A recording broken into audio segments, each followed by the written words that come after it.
Okay students, इसके पहले हमने ये पढ़ा था कि कैसे जो अभिक्रियाशील धातुएं होती हैं वो अपने से कम अभिक्रियाशील धातुओं को उनके विलयन से रिप्लेस करके उनका लवण बना के अपने साथ लवण बना के उन्हें धातु को मुक्त कर देती हैं। तो ये सारी चीजें कि कौन ज्यादा अभिक्रियाशील धातु है, कौन कम अभिक्रियाशील धातु है, इसकी लिए एक सक्रियता श्रेणी होती है, यानी कि किस हिसाब से कौन सक्रिय ज्यादा है और कौन कम है उसको डिसेंडिंग ऑर्डर में लगाया गया है। यानी कि सबसे ज्यादा सक्रिय जो है वो सबसे ऊपर है और जो सबसे कम है वो सबसे नीचे। तो इस सक्रियता श्रेणी में हम ये देखते हैं कि सबसे ऊपर क्या है, पोटेशियम है, सोडियम है, कैल्शियम है, मैग्नीशियम है, एल्यूमिनियम है। और ये बीच में क्या है, जिंक है, फेरस है, लेड है और हाइड्रोजन है, कॉपर है। और नीचे की तरफ क्या है, कॉपर, ये मरकरी, सिल्वर और गोल्ड। तो ये सारी चीज, ये सबसे अधिक अभिक्रियाशील ये 3-4 धातुएं जो सबसे ऊपर हैं, घटती हुई अभिक्रिया यानी कि बीच में, यानी इनकी अभिक्रियाशीलता जो है वो मॉडरेट है, यानी कि बीच की है, ज्यादा अभिक्रियाशील भी नहीं है और कम भी नहीं है। और ये सबसे कम अभिक्रियाशील है कौन, सिल्वर, गोल्ड। ये तो हमने आगे पहले हमने देखा था जब हम रिएक्शन करा रहे थे कि जल से अभिक्रिया करने पे जो सोडियम है और पोटेशियम ये तो नॉर्मल जल से भी क्रिया कर लेता है, और मैग्नीशियम वगैरह क्या है जब गर्म जल रहता है तब क्रिया करते हैं, है ना। और बाकी आयरन वगैरह है ये थोड़ा सा भाप आप देंगे, जब बहुत ज्यादा एनर्जी देंगे तब अभिक्रिया करेगा। लेकिन सिल्वर और गोल्ड ऐसी चीजें हैं जो कि जल से अभिक्रिया करते ही नहीं है, किसी भी रूप में अभिक्रिया नहीं करते। तो इस तरह से अभिक्रियाशीलता जो है किनकी ज्यादा है किनकी कम है, ये इनकी किस चीज पर डिपेंड करती है। ऐसे क्या हमें रट लेना है, नहीं, ये होता है हमारी संयोजकता पर। जैसे कि आप मेंडलीव की आवर्त सारणी देखेंगे। हाँ, मेंडलीव की आवर्त सारणी क्या है, जिसमें हम कई तत्व जो हमारे पास हैं, जो प्रकृति में उपलब्ध हैं, उनको हमने उनकी संयोजकता के आधार पर, उनके गुणधर्मों के आधार पर, अनेक अलग अलग गुणधर्मों के आधार पर हमने उनको श्रेणीबद्ध किया हुआ है। ठीक है। अच्छा, अब हम यहाँ पर देखेंगे धातुएं एवं अधातुएं कैसे अभिक्रिया करती हैं। धातुएं और अधातुएं अभिक्रिया करती कैसे हैं। अभिक्रियाएं जो होती हैं, आपने देखा होगा एटम के बारे में पढ़ा ही है, हाँ, अणु के बारे में, परमाणु के बारे में आपने पढ़ा है। तो उसमें क्या होता है, उसमें जो अभिक्रिया, एक नाभिक होता है ना, और चारों तरफ उसके इलेक्ट्रॉन्स घूमते हैं, और यही इलेक्ट्रॉन्स जो होते हैं वो अभिक्रिया करते हैं। अच्छा, इलेक्ट्रॉन्स कितने होने चाहिए कि कोई भी एटम जो है वो अभिक्रिया ना करे या संतृप्त हो जाए या रिएक्शन करना बंद कर दे। आउटर मोस्ट में होने चाहिए 8, है ना। आउटर मोस्ट जो इसका विन्यास है उसमें 8 होना चाहिए। अब 8 नहीं जब तक होता है तब तक वो अभिक्रिया करता रहता है, अपने आप को संतृप्त करने के लिए, अपने आप को स्थायी करने के लिए। अच्छा, कुछ ऐसे होते हैं जिनके संतृप्त होते हैं, उनको क्या बोलते हैं, उत्कृष्ट गैसें। एवं कुछ धातुओं तथा अधातुओं के इलेक्ट्रॉनिक विन्यास, जो उत्कृष्ट गैसें होती हैं, इनकी जो आउटर मोस्ट वो होती है, विन्यास होता है, वो फुलफिल होता है, उसमें 8 इलेक्ट्रॉन होते हैं, इसलिए उत्कृष्ट है ये नोबल गैसें हैं, ये रिएक्शन नहीं करती हैं। ठीक है। अच्छा, इसमें क्या है, या तो 8 से 8, या तो 1 होगा, या तो 2 होगा, या तो 3 होगा, या तो 4 होगा, 5, 6, 7, ठीक, इतने तक इलेक्ट्रॉन्स होंगे आउटर मोस्ट ऑर्बिट में, तभी रिएक्शन करेगा कोई भी एटम। ठीक। अब क्या होता है, जिनके पास 1 है, हाँ, या जिनके पास 7 है, ये मोस्ट रिएक्टिव होते हैं, ये बहुत तेजी से रिएक्शन करते हैं, इनकी एक्टिविटी, ये एक्टिव बहुत ज्यादा होते हैं, क्योंकि एक इलेक्ट्रॉन है बहुत ज्यादा, इसके एक ही है तो बहुत एक्टिव रहता है बाहर के उसमें, और 7 है तो इस वजह से बहुत एक्टिव होते हैं किसी इलेक्ट्रॉन अट्रैक्ट करने के लिए। ठीक है। अब इस हिसाब से हम देखते हैं कि कैसे कैसे बंध बनते हैं, कैसे कैसे ये संयोजकता दिखाते हैं। क्लोरीन के वाह्यतम कोश में 7 इलेक्ट्रॉन होते हैं तथा अष्टक पूर्ण होने के लिए इसे 1 इलेक्ट्रॉन की आवश्यकता होती है। ठीक है। यदि सोडियम क्लोरीन अभिक्रिया करे तो सोडियम द्वारा त्यागा गया 1 इलेक्ट्रॉन क्लोरीन ग्रहण कर लेता है। अब देखो होता क्या है कि, अच्छा, यहाँ पर आप एक टेबल देख रहे हो जिसमें उत्कृष्ट गैसें देख रहे हो, कौन कौन सी होती हैं, हीलियम, नियॉन, ऑर्गन और भी होती हैं। तो इनकी परमाणु संख्या हीलियम की 2 है। अब 2 है तो किसी से रिएक्शन नहीं करने की जरूरत है, 2 संतृप्त है। सबसे क्लोजेस्ट जो ऑर्बिट होता है उसमें 2 होता है, उसके बाद बाकी आगे बढ़ते जाते हैं। अब इसके पास इतने इलेक्ट्रॉन ही नहीं है, 2 ही हैं, तो 2 काफी है। नियॉन के पास 10 है, यानी 2 और 8 संतृप्त है। ऑर्गन के पास 18 है, 2, 8, 8 संतृप्त है। इसके बाद हम देखते हैं धातुओं का। धातुओं में कौन, sodium, magnesium, aluminium, potassium, calcium. अब सोडियम का कितना, 11, यानी 2, 8, और बाहर आउटर मोस्ट में कितने हैं, 1। मैग्नीशियम का क्या है 12, यानी आउटर मोस्ट में है 2, एल्यूमिनियम में 3, पोटेशियम में 1, कैल्शियम में 2।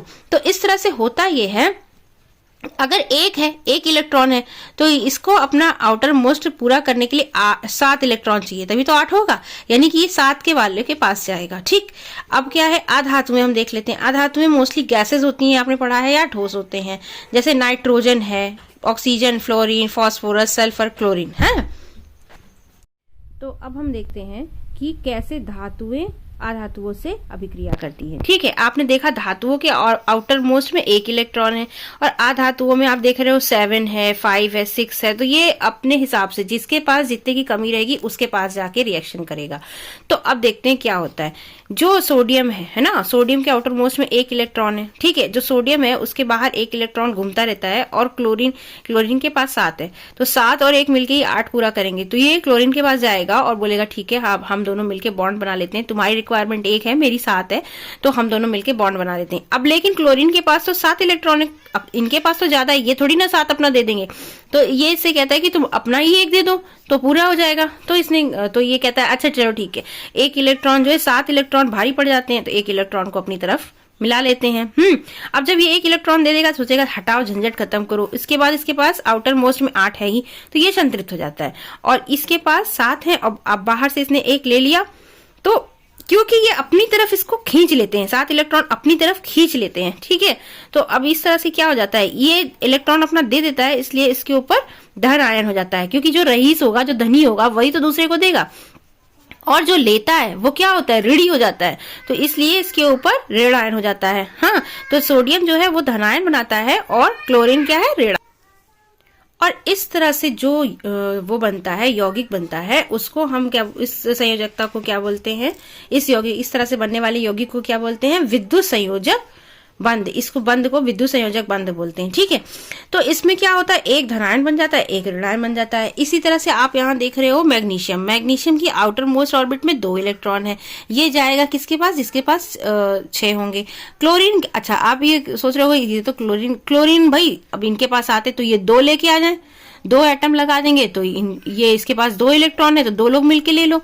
तो ये मैग्नीशियम क्या है, 2 लोगों को दे देता है, अब 2 दे रहा है, इसलिए इसके पर +2 चार्ज हो जाएगा, और इनके ऊपर माइनस, और जो इससे जो यौगिक बनेगा वो क्या हो जाएगा, MgCl2। ठीक है, मैग्नीशियम क्लोराइड। धातु से अधातु में इलेक्ट्रॉन के स्थानांतरण से बने यौगिकों को आयनिक यौगिक कहते हैं, और वैद्युत संयोजक यौगिक कहते हैं। वैद्युत संयोजक यौगिक क्यों, क्योंकि अब देखो जो विद्युत में क्या होता है, 1 प्लस 1 माइनस होता है ना। हाँ, तो इसी तरह से अब इसमें भी क्या बन रहा है, इस रिएक्शन में आपका एक धनायन और एक ऋणायन बन रहा है, इसलिए इसको भी वैद्युत संयोजक यौगिक कहते हैं। आयनिक यौगिक क्योंकि आयनों के बीच में हो रहा है ये रिएक्शन। तो क्या आप MgCl2 में उपस्थित धनायन ऋणायन का नाम बता सकते हैं? हाँ, एक मैग्नीशियम आयन है और क्लोरीन आयन है, क्लोराइड आयन है। मैग्नीशियम धनायन है और क्लोराइड जो होता है वो ऋणायन होता है, क्योंकि वो इलेक्ट्रॉन ग्रहण करता है, वो ऋणी हो जाता है। आयनिक यौगिकों के गुणधर्म। अब इस तरह से जो यौगिक बनते हैं जिसमें एक धनायन होता है, एक ऋणायन होता है, इनके बीच में जो बॉन्डिंग होती है बहुत मजबूत होती है। ठीक है, इनके गुणधर्म क्या होते हैं अब देख लेते हैं। गुणधर्म आपको यहाँ कुछ यौगिकों के नाम दिए हुए हैं, आयनिक यौगिक। हाँ, कौन से, NaCl है, LiCl है, और CaCl2 है, CaO, MgCl2, ये सारे यौगिक है। इनके गलनांक और क्वथनांक आप देख रहे हैं कितने ज्यादा हाई है ना, क्योंकि इनके बीच में बॉन्डिंग बहुत मजबूत होती है। अब 1 इलेक्ट्रॉन इन्होंने दे दिया और 7 इलेक्ट्रॉन क्लोरीन के पास थे, वो तो धनायन और ऋणायन एकदम क्लियर धनायन और ऋणायन बनते हैं, और अपोजिट अट्रैक्ट्स। आपने पहले भी हमेशा ही सुना है अपोजिट अट्रैक्ट्स। तो क्या होता है कि क्योंकि धनायन ऋणायन है तो बहुत बढ़िया बॉन्डिंग बन जाती है इनके बीच में। ठीक है, भौतिक प्रकृति इनकी कैसी होती है, धन एवं ऋण आयनों के बीच मजबूत आकर्षण बल होता है ना, माइनस और प्लस में बहुत मजबूत आकर्षण होता ही है। कारण आयनिक यौगिक ठोस एवं थोड़े कठोर होते हैं। अब क्योंकि बहुत मजबूत आकर्षण बल है, इसलिए क्या हो जाते हैं, इसके यौगिक ठोस हो जाते हैं, कठोर हो जाते हैं। ये यौगिक सामान्यतः भंगुर होते हैं, टूट तो सकते हैं, जैसे नमक है, उसका ढोका आप लो, उसे पीस दो, क्रश तो हो जाएगा, लेकिन दाब डालेंगे आप, टूट जाएगा, लेकिन उसके अपने आयन्स में वो वैसे नहीं टूटते हैं कि आपने क्रश कर दिया तो सोडियम अलग हो गया, क्लोरीन अलग हो गया NaCl से, ऐसा नहीं है। उसके लिए हम दूसरी प्रक्रिया करते हैं, अलग होते हैं वो, लेकिन उसके लिए दूसरी प्रक्रिया है। आगे देखते हैं गलनांक क्वथनांक। आयनिक यौगिकों का गलनांक एवं क्वथनांक बहुत अधिक होता है, क्योंकि मजबूत अंतर आयनिक आकर्षण को तोड़ने के लिए ऊर्जा की पर्याप्त मात्रा में आवश्यकता होती है, क्योंकि उनके बीच में बॉन्डिंग बहुत ज्यादा है। अब दो दोस्त हैं, उनके बीच में दोस्ती बहुत गहरी है, इसलिए आपको बहुत मेहनत करनी पड़ेगी उनकी दोस्ती तोड़वाने के लिए, है ना। तो उसी तरह से यहाँ पर अब जो दो दोस्त हैं, हाँ ठीक है, मिल लिए, हाय हेलो हो गया, तो उन्हें दूर दूर करना इतना मुश्किल नहीं होगा। लेकिन अगर बहुत पक्के दोस्त हैं, एकदम बिल्कुल ऐसी यारी है कि अलग कहीं नहीं हो सकते, तो उनकी दोस्ती तोड़ने के लिए तो ज्यादा मेहनत करनी पड़ेगी। वही यहाँ हाल है। घुलनशीलता क्या होती है? वैद्युत संयोजक यौगिक सामान्यतः जल में घुलनशील होते हैं। केरोसिन, पेट्रोल आदि जैसे विलायकों में आविले होते हैं, इसीलिए सोडियम को किस में रखा जाता है? केरोसिन में रखा जाता है ना, कि उसमें घुलेगा नहीं वो। और जल में घुल जाते हैं। जल में क्यों? क्योंकि जल थोड़ा सा पोलर टाइप का होता है। पोलर यानी कि उसमें ध्रुव बनते हैं। ध्रुव मतलब धनायन ऋणायन के ध्रुव बनते हैं। अब जहां ध्रुव बनेंगे तो उसमें जो यौगिक ये वाले होते हैं, इनमें तो आप जान रहे हो धनायन ऋणायन होते ही हैं। तो जो ऋण होता है वो धन की तरफ चला जाता है, जो धन होता है वो ऋण की तरफ चला जाता है। इसलिए इस तरह से ये पानी में घुल जाते हैं। विद्युत चालकता, किसी विलयन से विद्युत चालन। अब विद्युत चालकता क्या होती है? इनके अंदर विद्युत चालकता बहुत ज्यादा होती है। क्यों? विद्युत के चलने के लिए आपको चाहिए पॉजिटिव चार्ज, है ना। आप विद्युत एक जगह से दूसरी जगह किसी माध्यम से जाती है। माध्यम कौन सा? धनायन उसे चाहिए, धनायन ही तो मूव करते हैं। तो क्या होता है कि अगर आप ये वाला घोलेंगे पानी में तो आपको धनायन मिलेगा। आपको पता है क्योंकि माइनस प्लस का ये आयनिक बॉन्ड है। अगर आप इसको पानी में घोल रहे हैं तो आप देख रहे हैं पोलर जो है वाटर पोलर होता है, इसलिए ध्रुवीय होता है, इसलिए वो पानी में घुल जाते हैं। और धनायन ऋणायन आकर्षण से इधर उधर हो जाते हैं, अलग अलग हो जाते हैं। अब चूंकि आपके पास पानी के घोल में धनायन है तो आप इलेक्ट्रिसिटी बहाना चाहोगे तो उसे एक मीडियम मिल जाएगा, और मीडियम मिल जाएगा तो इलेक्ट्रिसिटी बहने लगेगी। उसे एक माध्यम मिल गया है, उसे धनायन मिल गए हैं तो इलेक्ट्रिसिटी बहने लगेगी। इसलिए इनकी विद्युत चालकता अधिक होती है। ठीक है। ठोस अवस्था में आयनिक यौगिक विद्युत का चालन नहीं करते। ठोस अवस्था में कैसे करेंगे? क्योंकि ठोस अवस्था में उनके आयन अलग अलग नहीं होते हैं, क्योंकि ठोस अवस्था में दृढ़ संरचना के कारण आयनों की गति संभव नहीं होती। लेकिन आयनिक यौगिक गलित अवस्था में विद्युत का चालन करते हैं, क्योंकि गलित अवस्था में विपरीत आवेश वाले आयनों के मध्य स्थिर वैद्युत आकर्षण बल ऊष्मा के कारण कमजोर पड़ जाता है। ठीक है। और ऊष्मा के कारण ये टूट जाते हैं, जो बंद होते हैं उनके। जल में आप घोलते हो, ऊष्मा देते हो तो वो टूट जाता है, कमजोर हो जाता है। कमजोर होने पे आयन बन जाता है। आयन बन जाता है तो आराम से विद्युत बह सकती है। ठीक है। अच्छा, और क्या है? धातुओं की प्राप्ति। अब हमने इतनी देर से धातुएं पढ़ी हैं, उनकी प्राप्ति कहाँ से होती है? धातुएं मिलती कहाँ से हैं? तो देखो, धातुएं दो जगह से मिलती है। एक तो समुद्र से मिलती हैं और एक पृथ्वी में मिलती हैं, है ना।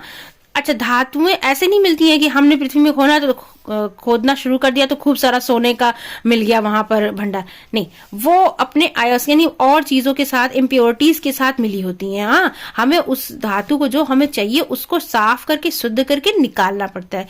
ठीक है। तो भूपर्पटी में प्राकृतिक रूप से पाए जाने वाले तत्व यौगिकों को हम क्या कहते हैं? खनिज। जिसमें जो ऐसा मटेरियल हमें मिलता है जिसमें धातुएं भी होती हैं उसे हम क्या बोलते हैं? खनिज बोलते हैं। कुछ स्थानों पर खनिजों में कोई विशेष धातु काफी मात्रा में होती है। कहीं कहीं क्या होता है कि वही कुछ खनिज मिलते हैं, उसमें कोई पर्टिकुलर धातुएं बहुत ज्यादा है। जैसे कहते हैं ना, कहीं पे गोल्ड माइंस बहुत ज्यादा होती हैं, कहीं पे कोयले के खदान बहुत ज्यादा है ना, जिसे निकालना लाभकारी होता है। इन खनिजों को अयस्क कहते हैं। ठीक, अयस्क यानी पर्टिकुलर, जो एक किसी ऐसा खनिज है जिसमें एक कोई धातु बहुत ज्यादा है तो वो उसका अयस्क हो जाता है। ठीक। धातुओं का निष्कर्षण। अब जो हमें अयस्क या खनिज मिला है उससे हम धातु कैसे निकालेंगे? उससे धातु निकालने के लिए क्या है कि धातु की सक्रियता श्रेणी के बारे में आप पढ़ चुके हो। इसमें क्या है, अयस्क से धातु का निष्कर्षण कैसे होता है। कुछ धातुएं भूपर्पटी पे स्वतंत्र अवस्था में पाई जाती हैं। भाई, जो कम रिएक्टिव है, हाँ, जो जिनकी संयोजकता कम है, वो क्या होती है, जल्दी से बॉन्ड नहीं बनाती दूसरी धातुओं के साथ, तो वो फ्री कंडीशन में पाई जाती हैं। कुछ धातुएं अपने यौगिकों के रूप में मिलती है, जो सक्रिय होंगी फटाफट बॉन्ड बना लेती हैं, तो वो जब भी आपको मिलेंगी किसी न किसी के साथ ही मिलेंगी। ठीक है। सक्रियता श्रेणी में नीचे वाली जो धातुएं होती हैं सबसे कम अभिक्रियाशील होती हैं, ये स्वतंत्र अवस्था में पाई जाती हैं। कौन कौन सी थी नीचे? सोना, चांदी, प्लेटिनम, कॉपर स्वतंत्र अवस्था में पाई जाती हैं। कॉपर और सिल्वर अपने सल्फाइड और ऑक्साइड के अयस्कों के रूप में संयुक्त अवस्था में भी मिलता है। कॉपर और सिल्वर जो होता है वो सल्फाइड और ऑक्साइड के रूप में भी मिलता है। ये इसके अयस्क हैं, सल्फाइड और ऑक्साइड। सक्रियता श्रेणी में जो सबसे ऊपर की धातु होती है, जैसे पोटेशियम हो गया, सोडियम हो गया, कैल्शियम हो गया, मैग्नीशियम है, एल्यूमिनियम, ये बहुत ज्यादा अभिक्रियाशील होती है, इसलिए कभी स्वतंत्र अवस्था में पाई नहीं जा सकती। क्यों? क्योंकि इनकी अभिक्रियाशीलता इतनी ज्यादा है, ये जैसे ही इनके आसपास कोई आता है ये उनके साथ बॉन्ड बना लेती है कि भैया ये ले लो, हमें जल्दी से जल्दी बॉन्ड बनाना है, मतलब बहुत एक्टिव। ठीक है, इसलिए ये फ्री अवस्था में नहीं मिलती हैं। सक्रियता श्रेणी के मध्य में जो होती हैं, जैसे जिंक, फेरस, लेड, ये सब क्या है, अभिक्रियाशीलता इनकी मध्यम होती है। पृथ्वी की भूपर्पटी में ये मुख्यतः ऑक्साइड, सल्फाइड या कार्बोनेट के रूप में पाए जाते हैं। अच्छा, अब आप देखेंगे कि धातुओं के अयस्क ऑक्साइड होते हैं। ऑक्सीजन की अत्यधिक अभिक्रियाशीलता एवं पृथ्वी पर इसकी प्रचुर मात्रा में पाए जाने के कारण ऐसा होता है, क्योंकि जो धातु होता है वो बहुत अच्छे से रिएक्टिव होता है और ऑक्सीजन बहुत ज्यादा मात्रा में होती है, इसलिए इसके ऑक्साइड बहुत अच्छे से मिलते हैं। अयस्क ऑक्साइड ही होते हैं धातुओं के ज्यादातर से, ऑक्सीजन की उपलब्धता के कारण। इस प्रकार अभिक्रियाशीलता के आधार पर हम धातुओं को निम्न 3 वर्गों में विभाजित कर सकते हैं। कौन कौन से 3 वर्ग? एक, विद्युत अपघटन जिनमें होता है, जिनमें बहुत ज्यादा, जिसपे ज्यादातर लास्ट ऑर्बिट में 1 या 2 इलेक्ट्रॉन्स होंगे, अपने इलेक्ट्रॉन छोड़ के आयन बना लेंगे, इस तरह के। और एक क्या होगा, कार्बन के उपयोग से जिनका अपचय। तो ये विद्युत अपघटन यानी इनका जो है विद्युत के द्वारा इनको निकाला जाता है, इसका कार्बन का उपयोग करके निष्कर्षण किया जाता है, और ये प्राकृतिक अवस्था में ही फ्री कंडीशन में पाए जाते हैं। ठीक है, अब आगे देखते हैं। ये एक टेबल दी हुई है, क्या है इसमें? अयस्क। सबसे पहले हमको एक अयस्क मिला, वो अयस्क का हम सांद्रण करेंगे। सांद्रण यानी कि उसमें से और जो मिट्टी विट्टी निकाल के, मतलब प्योर अयस्क ही अयस्क है। अयस्क में भी इम्प्योरिटीज है, लेकिन फिलहाल हम अयस्क ले रहे हैं। अब अयस्क की 3 कंडीशन हो सकती हैं। उसमें क्या हो सकता है, उच्च अभिक्रियाशील धातुएं भी हो सकती हैं, मध्यम वाली भी हो सकती है, निम्न वाली भी हो सकती है। यानी कि वो अयस्क किसी भी तरह की धातु का हो सकता है। ठीक, यहां तक बात समझ में आई। अब अगर उच्च अभिक्रियाशील धातु का है अयस्क, तो क्या होगा, गलित धातु या विद्युत अपघटन। विद्युत से इसका अपघटन करना पड़ेगा। ये नॉर्मली नहीं निकलेगा कि आपने गर्म कर दिया तो इसने धातु को छोड़ दिया, चल भाई जा, या आपने कुछ इसमें मिला दिया, कार्बन वार्बन मिला दिया, रिएक्शन करा दिया तो इसने छोड़ दिया। क्योंकि ये बहुत बहुत अच्छी दोस्ती है इनके बीच में, बहुत अच्छी बॉन्डिंग है विद्युत, इसलिए इनको इलेक्ट्रिक शॉक देना पड़ता है, तब जाके इनका शुद्ध धातु बाहर आता है। मध्यम अभिक्रियाशील है तो इसके लिए आप 2 तरह की अभिक्रिया कर सकते हैं। कार्बोनेट अयस्क बना सकते हो, सल्फाइड अयस्क बना सकते हो। अब कार्बोनेट अयस्क को निस्तापन विधि से आप अलग कर सकते हो धातु का ऑक्साइड, और सल्फाइड है तो उसका भर्जन करके। ये दोनों हम आगे पढ़ेंगे कि ये दोनों क्या होते हैं। अब धातु का ऑक्साइड आपको मिल गया तो उसका अपचय कर दीजिए, ऑक्सीजन को अलग कर दीजिए, धातु शुद्ध आपको मिल जाएगी। अगर निम्न अभिक्रियाशील धातु है तो सल्फाइड अयस्क उसका मिलता है, उसको आप गर्म कर लीजिए, धातु अलग हो जाएगी, उसका जो इम्प्योरिटीज होगी वो अलग हो जाएगी। अच्छा, इसी को हम डिटेल में यहाँ पढ़ रहे हैं। अयस्कों का समृद्धिकरण। पृथ्वी से खनिज अयस्कों में मिट्टी, रेत आदि जैसी अशुद्धियां होती हैं। जो हम मिट्टी से निकालेंगे तो उसमें मिट्टी होगी, रेत होगी, बालू, सब चीज होगा, तो उसको हम क्या बोलते हैं, गैंग। ठीक है, वो गैंग उसका नाम है कि वो सारी इम्प्योरिटीज के साथ अगर हम निकाल रहे हैं अयस्क को तो वो गैंग है। धातुओं के निष्कर्षण से पहले अयस्क से अशुद्धियों को हटाना आवश्यक है। अयस्कों से गैंग को हटाने के लिए जिन प्रक्रियाओं का उपयोग करते हैं वे अयस्क एवं गैंग के भौतिक और रासायनिक गुणधर्मों पर आधारित होते हैं। जैसा आपके पास अयस्क है उसमें जो धातु है उसकी जो प्रकृति है उस हिसाब से हम साफ करते हैं, है ना। पता चला कोई धातु आपकी ऐसी है जिसका गलनांक कम है, आप उसको गर्म कर दोगे तो वो तो गल ही जाएगी, है ना। इस तरह से इसमें ये कहा गया है उसका भौतिक और रासायनिक गुणधर्म जैसा होता है अयस्क का। जिस धातु का आपके पास अयस्क है तो उस हिसाब से हम उसको शुद्ध करके अयस्क का सांद्रण करते हैं। ठीक है, क्या है, सक्रियता श्रेणी में नीचे आने वाली धातुओं का। सबसे पहले हम नीचे आने वाली धातु का निष्कर्षण कर रहे हैं। ठीक है, सक्रियता श्रेणी में नीचे आने वाली धातुएं काफी अनाभिक्रिया होती है, मतलब कि बहुत कम रिएक्टिव होती हैं। तो हम क्या करेंगे, बहुत कम रिएक्टिव है इन धातुओं के ऑक्साइड को केवल गर्म कर दीजिए। गर्म ही करने से ये अपना, चलो भैया थोड़ा सा आपने हीट दिया, थोड़ा सा आपने आग लगाई, इनकी दोस्ती खत्म। ठीक है ना, जरा से आपने चिंगारी छुआई कि ठीक है यार हमें उसके साथ नहीं रहना, बस हमें तो पहले से ही शक था कि वो ऐसे ही होगा। ठीक है, उसमें कौन आते हैं, जैसे सिनेबार यानी कि मरकरी, पारद का अयस्क होता है। ठीक, अब इसको हमने क्या किया, मरकरी को वायु में थोड़ा सा गर्म किया तो इसने अपना ऑक्साइड बना लिया और सल्फर डाइऑक्साइड अलग कर दिया। और जैसे ही ऑक्साइड बना हमने इसको गर्म किया, मरकरी अलग हो गया, ऑक्सीजन अलग हो गया, मरकरी हमें मिल गया। ऐसे ही कॉपर है, कॉपर का सल्फाइड हमें मिला, हमने उसको ऑक्सीजन के साथ गर्म किया, कॉपर ऑक्साइड बन गया। ऑक्साइड मिलते ही हमने ऑक्साइड जो है सल्फाइड और ऑक्साइड मिला के और इसको गर्म कर दिया, तो कॉपर अलग हो गया, SO2 अलग हो गया। सक्रियता श्रेणी के मध्य में स्थित धातुओं का निष्कर्षण। अब जो बीच वाले हैं, यानी कि बहुत भी कम भी रिएक्टिव नहीं है और बहुत ज्यादा भी इनका नहीं है कि बहुत एकदम जान ही दे देंगे, अगर दोस्त अलग हो गया तो हम मर ही जाएंगे, वो वाला हाल नहीं है। तो उनके साथ क्या है, थोड़ा सा स्ट्रिक्ट ज्यादा होना पड़ता है, थोड़ी और मेहनत करनी पड़ती है। इसमें कौन कौन सी आते हैं धातु, जैसे आयरन है, जिंक है, लेड है, कॉपर है, ये अभिक्रियाशीलता इनकी मध्यम होती है। प्रकृति में ये प्रायः सल्फाइड और कार्बोनेट के रूप में मिलते हैं, है ना। सल्फाइड और कार्बोनेट के इनके अयस्क जो होते हैं वो होते हैं, मिलते हैं। अब क्या है, इसलिए अपचयन से पहले धातुओं के सल्फाइड और कार्बोनेट को ऑक्साइड बनाना पड़ता है। हाँ, तो पहले हम क्या करेंगे कि जो इनके अयस्क हैं, जो सल्फाइड और कार्बोनेट है, उसको ऑक्साइड बनाएंगे, और ऑक्साइड बनाने के बाद हम उसका अपचयन करके ऑक्सीजन अलग कर देंगे, धातु अलग कर लेंगे। जैसे यहाँ पर हमने जिंक का देखा है, जिंक सल्फाइड हमें मिला, हमने उसका ऑक्सीजन उसको दी तो उसने ZnO बना लिया, यानी अपना ऑक्साइड बना लिया।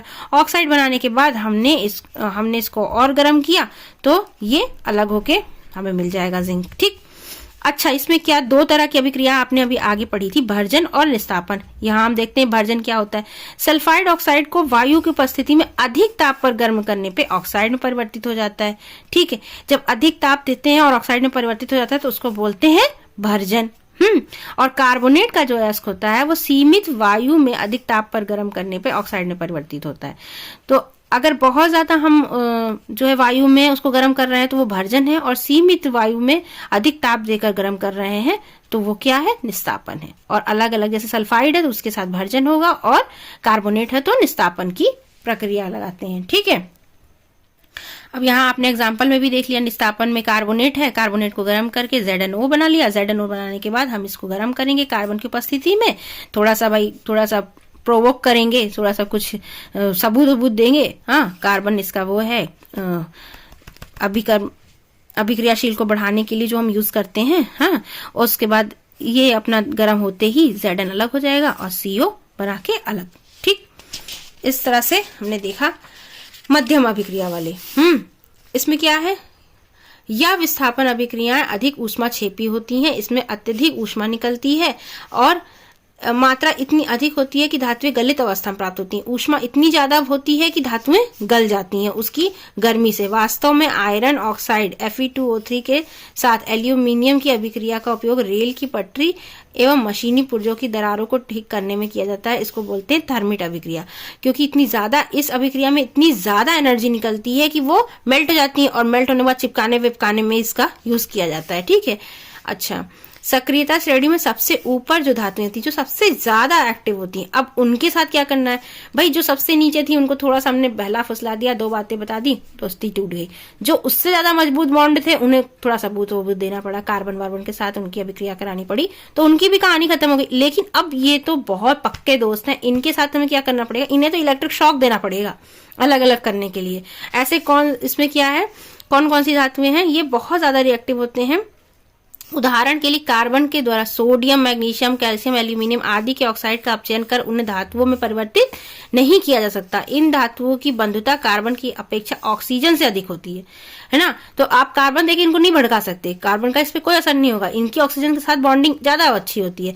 इन धातुओं को विद्युत अपघटनी अपचयन द्वारा अलग किया जाता है, यानी कि अब इनका क्या है, घोल बनाएंगे, उसमें एनोड का थोड़ लगाएंगे, इलेक्ट्रिसिटी प्रवाहित करेंगे, दो पोल बनेंगे। अब धनायन ऋणायन का पोल बनेगा, इलेक्ट्रिसिटी प्रवाहित होगी, ऊर्जा आएगी, तो इनके बॉन्ड कमजोर हो जाएंगे। जो धातुओं के बॉन्ड हैं, जो अयस्क में बॉन्डिंग बनी हुई है जो धातुओं की, कमजोर होगी, तो ये अपने धनायन ऋणायन के हिसाब से अपने अपने पोल पे चले जाएंगे और अलग हो जाएंगे। इसको बोलते हैं विद्युत अपघटन।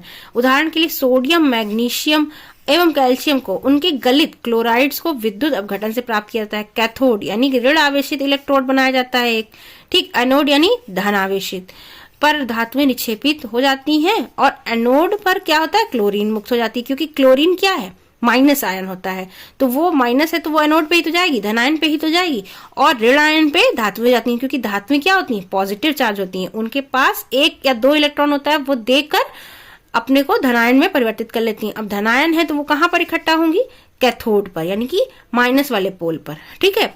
कैथोड पर क्या इकट्ठा होता है, सोडियम, और एनोड पर क्लोरीन। इस तरह से विद्युत अपघटनीय अपचयन से एल्यूमिनियम प्राप्त किया जाता है। धातु का परिष्करण, धातु परिष्करण क्या होता है? साफ सफाई। अब क्या है कि ऊपर वर्णित विभिन्न अपचयन प्रक्रमों से प्राप्त धातुएं पूर्ण रूप से शुद्ध नहीं होती। जो आपको अभी आपने अलग किया है उनके सल्फाइड से, उसके कार्बोनेट से, उसके ऑक्साइड से, वो पूरी तरह से साफ नहीं है, उसको और साफ किया जाएगा। कैसे? विद्युत अपघटनीय परिष्करण एक विधि है। इसमें क्या किया जाता है? Copper, zinc, tin, nickel, silver, gold आदि जैसी अनेक धातुओं का परिष्करण विद्युत अपघटन द्वारा किया जाता है।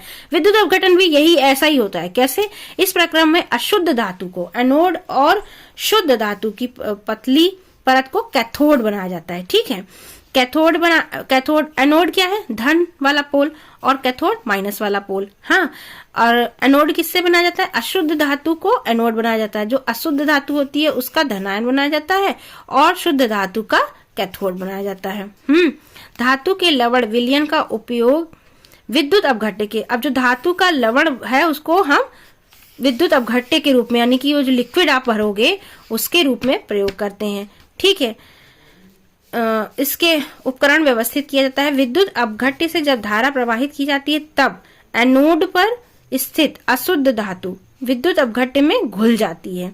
जो हमने अशुद्ध धातु का एनोड बनाया हुआ है मोटा सा, वो क्या होता है? जब विद्युत धारा प्रवाहित करते हैं तो वो विद्युत अपघट्य में घुलने लगता है, उससे आयन निकलने लगता है।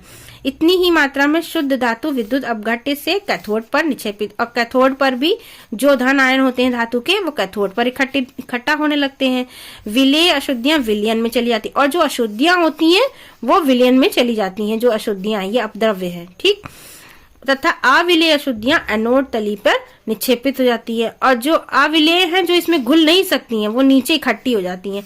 एनोड पंख कहते हैं। ये अपद्रव्य है, इसे एनोड पंख कहते हैं। इस तरह से ये धातु जो शुद्ध रूप है हमें धातु कैथोड पर प्राप्त हो जाती है। ठीक है, अब क्या है? सारण क्या है?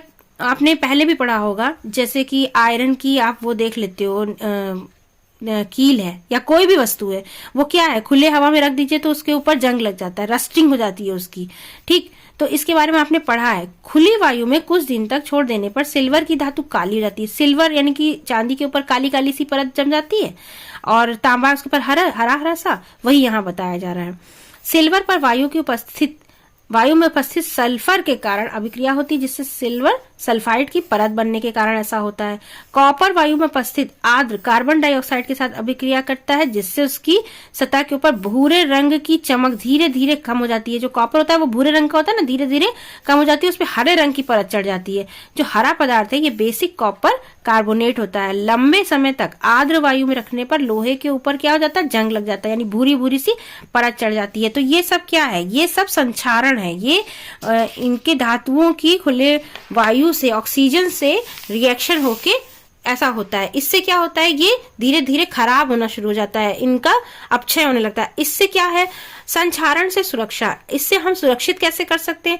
पेंट करके, यानी कि उसके जैसे आप देखते हो ना, आयरन वायरन को हम पेंट करके रखते हैं ताकि ये डायरेक्ट वायु से कांटेक्ट में ना आए। वायु से कांटेक्ट में नहीं आएंगे, ऑक्सीजन से कांटेक्ट में नहीं आएंगे तो कोई इनका ऑक्सीडेशन नहीं होगा। पेंट करके, तेल लगा के, ग्रीस लगा के, यश लेपन यानी कि लोहे की वस्तुओं पर जस्ते की परत चढ़ा के, क्रोमियम लेपन करके, एनोडीकरण या मिश्र धातु बना के लोहे को जंग लगने से बचाया जाता है। जैसे स्टील है, वो क्या है? मिश्र धातु है, उसमें क्या होता है? जंग नहीं लगता। लोहे एवं इस्पात को जंग से सुरक्षित रखने के लिए उन पर जस्ते यानी जिंक की पतली सी परत चढ़ाने को यशद लेपन कहते हैं। यशद लेपन, यशद यही है जिंक, ठीक है, और लेपन यानी जिंक का लेपन, शुद्ध में हिंदी में उसको यशद बोलते हैं। जस्ते की परत नष्ट हो जाने के बाद भी यशद लेपित वस्तु जंग से सुरक्षित रहती है। धातु के गुणधर्मों को बेहतर बनाने की अच्छी विधि को मिश्रात्वन कहते हैं। इस विधि से हम इच्छानुसार धातुओं को अत्यंत गुणधर्म प्राप्त कर सकते हैं। उदाहरण के लिए लोहा सर्वाधिक उपयोग में आने वाली धातु है, लेकिन कभी भी शुद्ध अवस्था में इसका उपयोग नहीं किया जाता। ऐसा इसलिए क्योंकि शुद्ध लोहा अत्यंत नर्म होता है एवं गर्म करने पर सुगमता पूर्वक खिंच जाता है, लेकिन यदि इसमें थोड़ा सा कार्बन मिला दिया जाए तो ये कठोर हो जाता है और प्रबल हो जाता है, मजबूत हो जाता है। लोहे के साथ निकेल और क्रोमियम मिलाने पर हमें स्टेनलेस इस्पात प्राप्त हो जाता है। स्टेनलेस स्टील नहीं हमें जो मिलता है वही। वो कठोर होता है, उसमें जंग भी नहीं लगता है। इस प्रकार यदि लोहे के साथ कोई अन्य पदार्थ मिश्रित कर दिया जाए तो उसके गुणधर्म बदल जाते हैं, यानी कि उस पे एक तो उस पे जंग लगने का रिस्क खत्म हो जाता है, वो और मजबूत हो जाता है और लॉन्ग लास्टिंग भी हो जाता है। वास्तव में कोई अन्य पदार्थ मिलाकर किसी भी धातु का गुणधर्म बदल सकते हैं, किसी भी धातु, और ये भौतिक तरीके से मिलाया जा रहा है, ये केमिकली नहीं मिलाया जा रहा है, आपने इसको पहले भी पढ़ा है, ठीक है। ये भौतिक मिश्रण है धातुओं का। या धातु या पदार्थ, धातु या अधातु कुछ भी हो सकता है जो आप उसमें मिला रहे हैं। इसको क्या कहते हैं? दो या दो से अधिक धातुओं के समांगी मिश्रण को हम क्या कहते हैं? मिश्र धातु कहते हैं। इसे तैयार करने के लिए पहले मूल धातु को गलित अवस्था में लाया जाता है। जो मूल धातु है, जैसे लोहा के साथ आप मिला रहे हो तो लोहे को गला लिया जाएगा, फिर उसमें थोड़ा सा कार्बन मिला दिया जाएगा, जो भी आपको बनाना है, क्रोमियम और निकल मिला दिया जाएगा स्टेनलेस स्टील वगैरह बनाने के लिए। इस तरह से करके फिर उसको ठंडा कर देते हैं और फिर से धातु ठोस रूप में मिल जाती है। इस तरह से मिश्र धातु बनाया जाता है। शुद्ध सोना भी आप यूज नहीं करेंगे क्योंकि शुद्ध सोना बहुत मुलायम होता है, इसलिए वो अब गोल्ड की ज्वेलरी आप बनवाते हो तो वो इतनी मुलायम नहीं होती है। लेकिन अगर शुद्ध गोल्ड है तो वो आप पहन ही नहीं पाओगे, टेढ़ी मेढ़ी सी जाएगी। तो उसमें भी कुछ ना कुछ इम्प्योरिटीज मिलाते हैं। चांदी में भी मिलाया जाता है। इसे कठोर बनाने के लिए इसमें चांदी और तांबा, सोने में तांबा मोस्टली मिलाते हैं, ठीक है। यदि कोई एक धातु पारद है तो उसमें उसके मिश्र धातु को अमलगम कहते हैं। पारद वही पारा। तो अब शुद्ध धातु की अपेक्षा मिश्र धातु की विद्युत चालकता और गलनांक कम होता है। जो शुद्ध धातु होता है उसका गलनांक ज्यादा होता है और मिश्र धातु का गलनांक कम होता है। उदाहरण के लिए तांबा और जस्ते की मिश्र धातु है पीतल और तांबा और टिन की मिश्र धातु है कांसा, विद्युत के कुचालक है। जबकि तांबा क्या है? विद्युत का सुचालक है। लेकिन अब उसमें तांबे के साथ हमने टिन मिला दिया है तो वो कुचालक हो गया, क्योंकि तांबे का उपयोग विद्युत परिपथ बनाने के लिए किया जाता है। सीसा एवं टिन यानी लेड और टिन मिश्र धातु सोल्डर है जिसका गलनांक बहुत कम होता है, जिसका उपयोग विद्युत तारों की परस्पर वेल्डिंग के लिए किया जाता है। इसको गर्म कर करके वेल्डिंग की जाती है, इसका गलनांक बहुत कम होता है, ठीक है। इस तरह से आपने इस चैप्टर में धातुओं के बारे में पढ़ा और धातु कैसे प्राप्त होता है उसके बारे में पढ़ा। Okay students.